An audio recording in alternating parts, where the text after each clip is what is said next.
The coffee was still warm in my hands when the call came in. That's what I remember most about that Sunday morning. The last normal moment before everything went to hell. The gentle Arizona sunrise had just begun painting the sky in soft oranges and pinks, and I'd been enjoying the quiet solitude of my back porch, thinking about nothing more serious than whether I should make pancakes. The phone's sharp ring shattered that peace like a sledgehammer through glass. I didn't recognize the number, but I knew what it meant. Only emergency deployments came through on that line. Agent Cooper, the voice on the other end was familiar. Colonel Richards, but something was off. I'd worked with him for 6 years, and I'd never heard him sound like this. His usually steady voice had a tremor to it, barely perceptible but unmistakable to someone who knew him well. "We have a situation in Copper Canyon. Full containment protocol. How fast can you be on site?"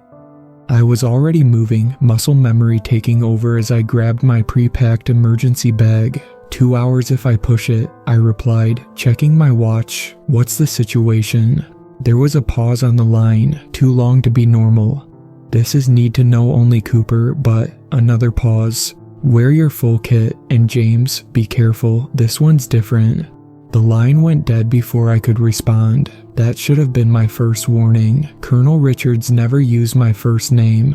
The drive to Copper Canyon was surreal. The desert stretched endlessly on either side of the highway, red rocks and saguaro cacti standing sentinel under the increasingly brutal sun. My mind raced through possibilities: chemical leak, terrorist threat, mass casualty event, but nothing could have prepared me for what I was about to find. Copper Canyon should have been visible from miles away, its water tower a landmark against the desert sky, but as I approached, something was wrong with the silhouette. The tower was there, but the usual cluster of radio antennas that crowned it were missing. In their place was nothing, just empty metal scaffolding, as if something had torn the antennas away. The town itself was wrong too. It was 2 p.m. on a Sunday. There should have been some signs of life. Kids playing in yards, people heading to late lunch, cars moving on the streets. Instead, the town lay silent under the merciless sun. Every house I passed had its windows shuttered tight, despite the 100-degree heat that would have made such a choice unbearable without air conditioning. My first stop was the police station, where I was supposed to meet Chief David Reynolds. The parking lot was nearly empty, just 3 patrol cars and a civilian vehicle that had been parked hastily, straddling 2 spaces. The front door was locked, which was unusual for a public building during business hours. I had to knock 3 times before I heard movement inside. The face that appeared in the reinforced glass was haggard, dark circles under bloodshot eyes. Chief Reynolds looked like he hadn't slept in days. He studied my credentials for far longer than necessary before finally buzzing me in. The station's interior hit me with a wall of cold air and the sharp smell of disinfectant. Too much of it, as if someone had been trying to cover up another odor. Reynolds led me to his office without a word, his movements stiff and mechanical. The hallway we passed through showed signs of recent chaos, papers scattered, a broken coffee mug no one had bothered to clean up, and dark stains on the carpet that made my stomach turn. "Half my force is gone," Reynolds said as soon as his office door closed behind us. No greeting, no preliminary small talk, just gone. Didn't show up for shifts, don't answer their phones, and the ones who did show up. He ran a trembling hand through his gray hair. "Something's wrong with them, really wrong." "Tell me everything," I said, pulling out my notebook. "Start from the beginning."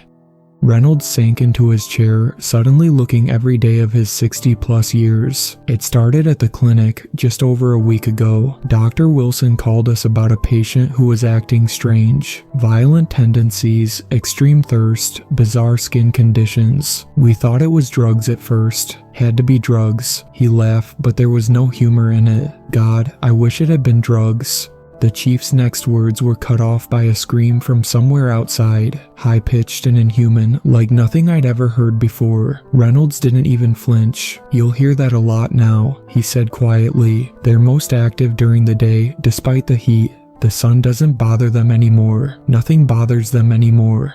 I was about to ask who they were when my phone buzzed. A message from command. My blood ran cold as I read it. Situation critical. Town quarantine authorized. No one in or out. Containment team en route.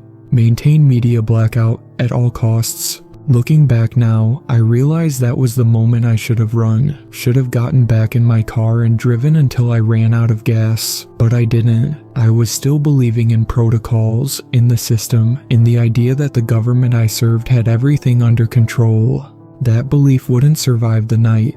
Reynolds was watching me, his eyes carrying a weight I didn't understand yet. "You're here to cover it up, aren't you?" he asked softly, "to make sure no one ever knows what happened in Copper Canyon."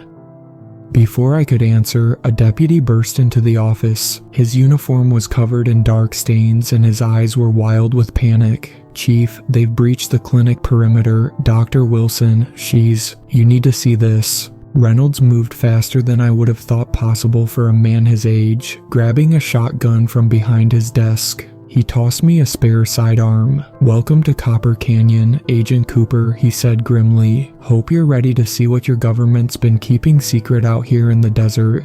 The clinic stood 3 blocks away, a modest, 2-story building that had clearly seen better days. As we approached in Reynolds' patrol car, I noticed the windows on the 2nd floor had been shattered outward, as if something had exploded from within. Shards of glass glittered on the sidewalk below, mixing with strange dark stains that trailed toward the building's entrance. The deputy who'd alerted us, Officer Parker, followed in another vehicle, his knuckles white on the steering wheel. The midday sun cast harsh shadows across the empty street, and in the distance, I could hear that inhuman screaming again, closer this time.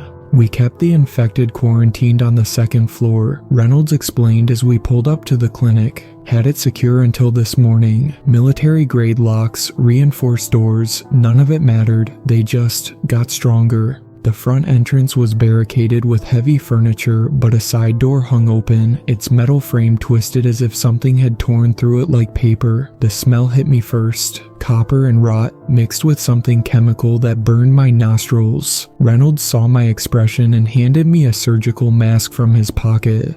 "Trust me," he said, "you'll want it."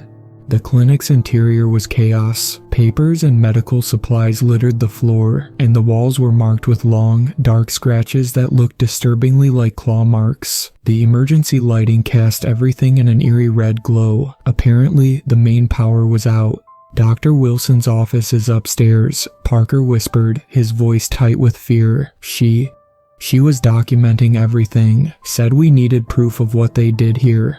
As we climbed the stairs, the temperature dropped dramatically. In the Arizona heat, it should have been impossible for any building to be this cold without active air conditioning. Our breath fogged in front of us, and frost, actual frost, crackled under our boots on the steps. The 2nd floor hallway stretched into darkness. Reynolds pulled out a flashlight, its beam catching on broken equipment and more of those strange scratches. A trail of frozen blood led to Dr. Wilson's office at the end of the hall. The door was ajar, and inside we found a scene that haunts me to this day. Dr. Amanda Wilson's office had been converted into a makeshift research station. Every wall was covered in medical charts, photographs, and handwritten notes. A sophisticated video camera was mounted in one corner, its red recording light still blinking. But it was her desk that drew our attention. A laptop sat open, its screen cracked but still functioning. Beside it lay a thick manila folder stamped with military insignias I didn't recognize, and a series of blood-stained journals. "Play it," Reynolds said, pointing to the video camera. "She made sure everything was documented, said someone needed to know the truth."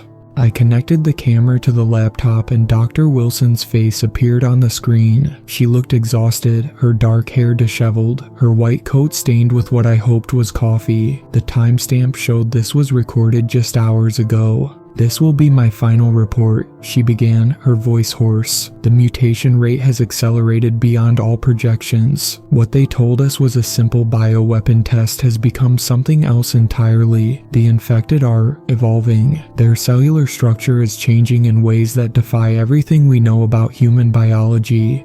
She held up a series of x-rays to the camera. Even to my untrained eye, they looked wrong. The skeletal structure distorted, new growth appearing where it shouldn't be possible. "They're not just sick," she continued. "They're transforming, and they're intelligent. The hive behavior we observed wasn't just instinct. They're communicating, planning." The subject in room 212 spoke today, not in any language I've ever heard, but others answered. From all over the building, they answered. Suddenly, her head snapped up, looking at something off camera. The color drained from her face. "Oh God," she whispered. "They're here. If anyone finds this, the truth is in the red notebook." Project Nightshade wasn't meant to create weapons, it was meant to create soul. The video cut off in a burst of static. Reynolds was already moving toward the desk, reaching for a red notebook that lay partially hidden under some papers. But before he could grab it, that horrific scream pierced the air again, this time from right outside the office. Parker spun toward the door, his gun raised. "Chief," he whispered, "listen." In the silence that followed, we heard it, a wet, sliding sound, like something massive dragging itself across the floor, and underneath that, a sound that made my skin crawl, whispering, in voices that seemed to echo and overlap, speaking words that had no business coming from human throats.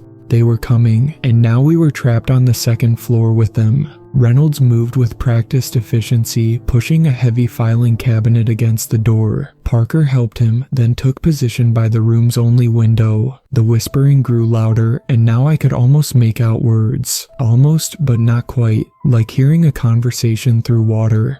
"The ventilation shaft," Reynolds whispered, pointing to a ceiling vent. "It connects to the old maintenance tunnels under the building. We can..."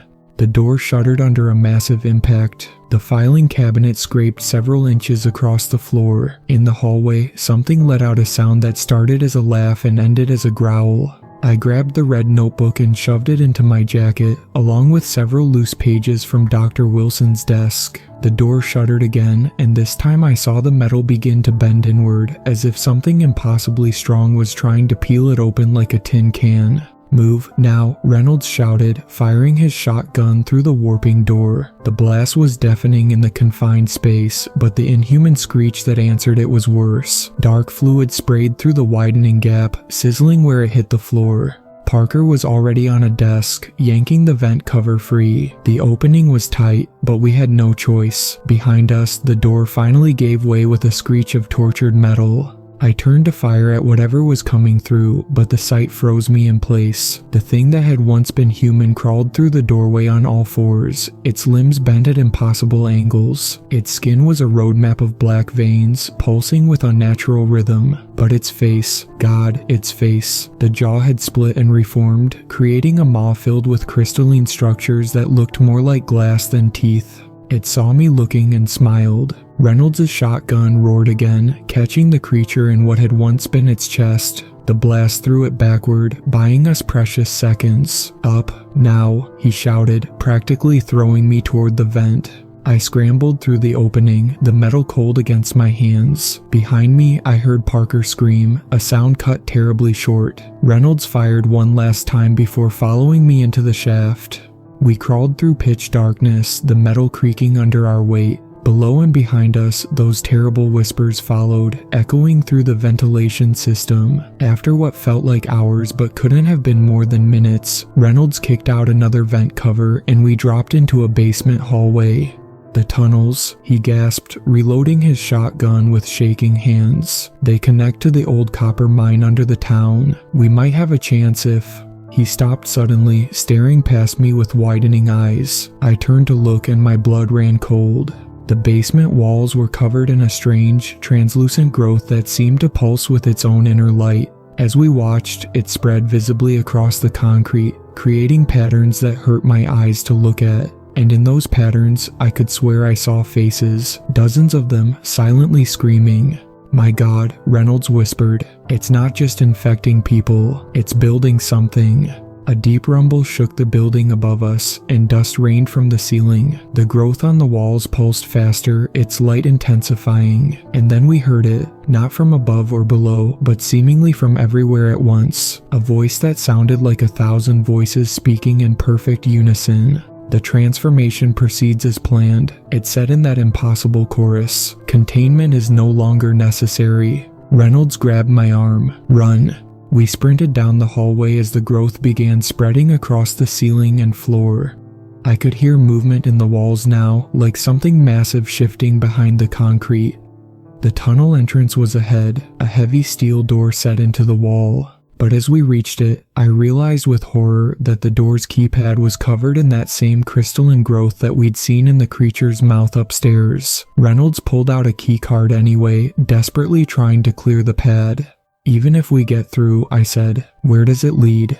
Reynolds didn't look up from his work. "The military facility, the one they said was abandoned 20 years ago." He laughed bitterly. "Obviously they lied about that too. If we can reach it, maybe we can find out what Project Nightshade really was, what they were trying to create out here in the desert."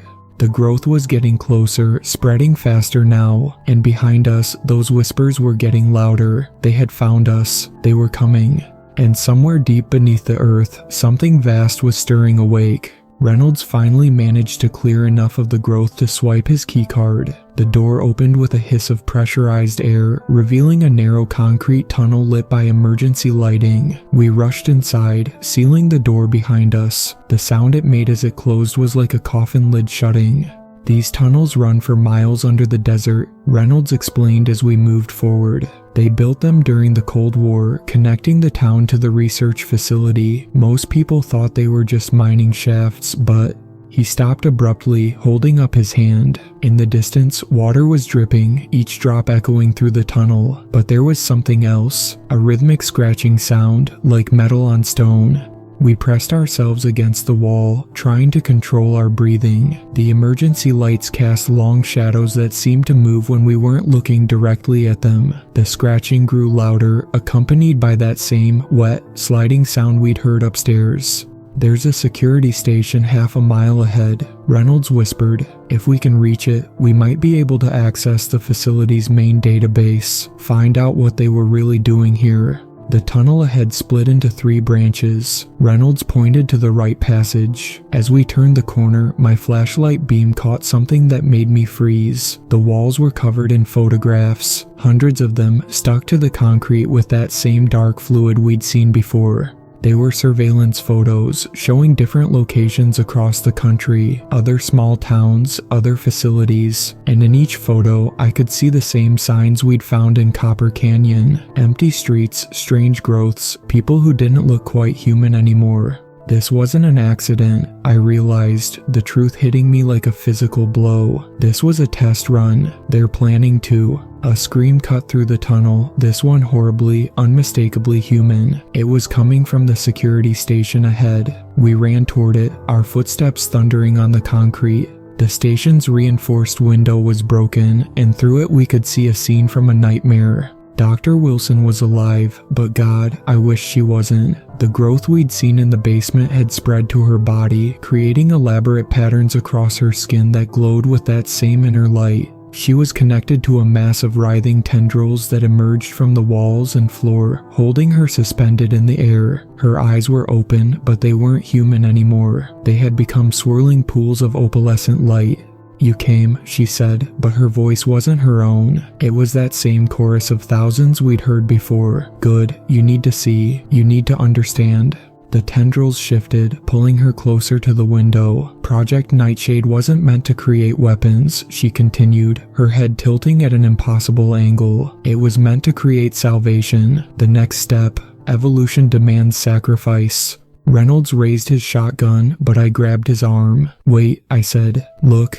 The computer screens behind Dr. Wilson were active, cycling through hundreds of files, project documents, test results, satellite images, everything we needed to expose the truth.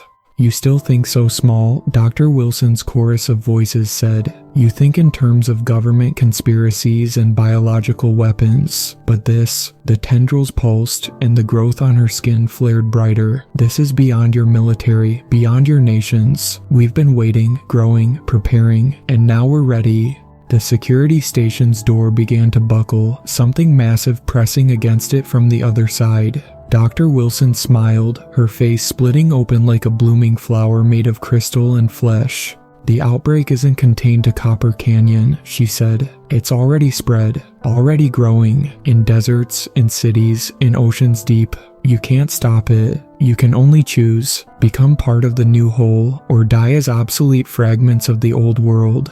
The door exploded inward, and heaven help me, I saw what was waiting on the other side. What all of humanity would become if we couldn't stop this. The creature that burst through the door had once been many people, now fused together into a towering mass of crystalline flesh and pulsing tendrils. Faces emerged and submerged across its surface, mouths opening in silent screams. Its movements were impossibly fluid, like water given form, and each step it took left glowing footprints that spread across the floor. Reynolds fired his shotgun, the blast barely slowing the monstrosity. I emptied my clip into it, but the bullets were absorbed into its mass like stones dropping into a pond. Dr. Wilson's laugh echoed through the chamber, a sound of pure joy that chilled me to my core. "The hard drive," Reynolds shouted, pointing to a console near Dr. Wilson. "Get the data, I'll hold them off." I sprinted toward the console, ducking under writhing tendrils that tried to snag me. The computer was still cycling through files, but I spotted a portable drive connected to it. The screen showed a progress bar, 89% complete. Behind me, Reynolds was backing away from the creature, firing his last shells. Each blast tore chunks from its mass, but they simply reformed, creating new patterns, new faces, new horrors. "You don't understand," Dr. Wilson's chorus called out. "This isn't infection, it's ascension. Every person who joins us adds their knowledge, their memories, their essence to the whole. We become more. We become infinite." The progress bar hit 95%. The creature had Reynolds cornered now, its mass spreading across the walls and ceiling. Tendrils of crystal and flesh reached for him, and where they touched his skin, I could see that strange growth beginning to spread. "Cooper," he gasped, his voice already changing, becoming part of that terrible chorus. "Run, tell them, tell everyone." The tendrils enveloped him completely. I yanked the hard drive free the moment it hit 100% and ran for the second exit. Behind me, I heard Reynolds scream, not in pain, but in ecstasy. The chorus of voices grew stronger. The tunnel ahead was pulsing with light now, the growth spreading faster than ever. I ran past more photographs, more evidence of this nightmare's true scope. They weren't just planning to transform a town or a city, they wanted the world.